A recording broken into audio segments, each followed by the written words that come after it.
Hello everyone, welcome to my channel. In today's quick tutorial, I'll show you how to remove music from your Instagram profile. If you're ready, let's get started. First, open the Instagram app on your phone. Once you're in the app, tap your profile picture at the bottom right corner to go to your profile. At the top of your profile, you'll see your picture, followers, following, and bio.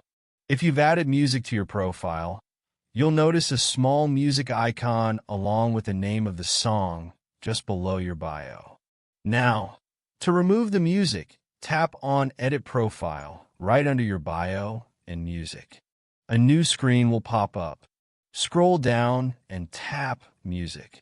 Here, you'll see the song you've added to your profile. To delete the song, simply tap Remove next to the song title. After that, tap the check mark at the top to save your changes. Alternatively, you can also tap the music name directly on your profile and select Remove Profile Song from the pop-up menu to delete it. Once you've done that, the song will be gone from your profile. And that's it. Super simple, right? If this tutorial helped you, don't forget to like this video and subscribe to the channel for more helpful tips and tricks.